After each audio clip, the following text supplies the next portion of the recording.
नमस्ते दोस्तों, स्वागत है आप लोग का हमारे यूट्यूब चैनल में। हमारे चैनल के आगे बढ़ाइए अपना प्यार दुलार आशीर्वाद दो। ये गीत गाने जा रही हूँ, हमारे गीत कैसी लगी कमेंट बॉक्स में ज़रूर बताना। नई झूलनी हो जरा ना लगी पतिया, नई झूलनी हो जरा ना लगी पतिया, नई झूलनी हो जरा ना लगी पतिया, नई झूलनी हो जरा ना लगी पतिया।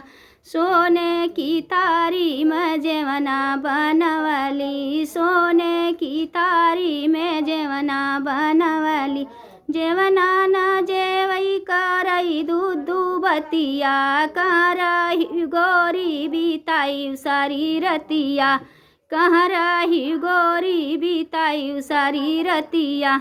छोट भाई रतिया बड़ी भैनी निदिया, छोटी भाई रतिया बड़ी भैनी निदिया।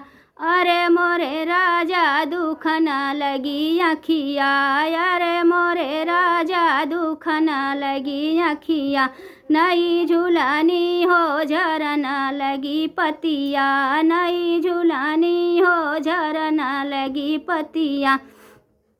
लोटा गिलासी में गेड़ुआ भराई, लोटा गिलासी के गेड़ुआ भराई, गेड़ुआ न घोटे करई दूध बतिया, कहाँ रही गोरी बिताई सारी रतिया, कहाँ रही गोरी बिताई सारी रतिया।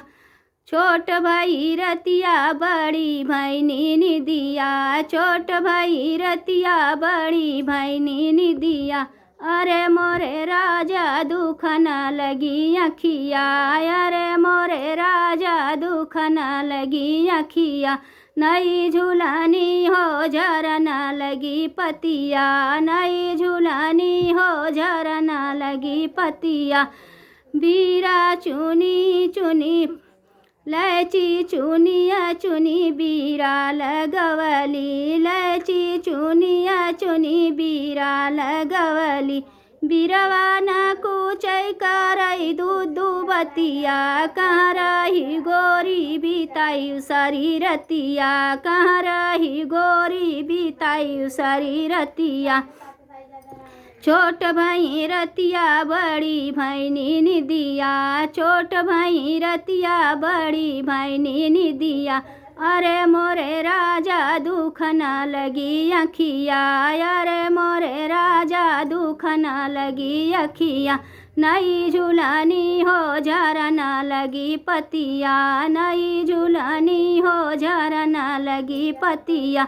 फूला चुनिया चुनी से जल गवली, फूला चुनिया चुनी से जल गवली।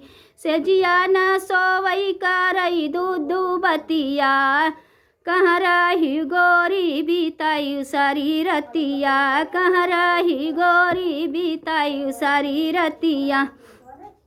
छोट भाई रतिया बड़ी भैनी निदिया, अरे मोरे राजा दुख न लगी अखिया, अरे मोरे राजा दुख न लगी अखिया।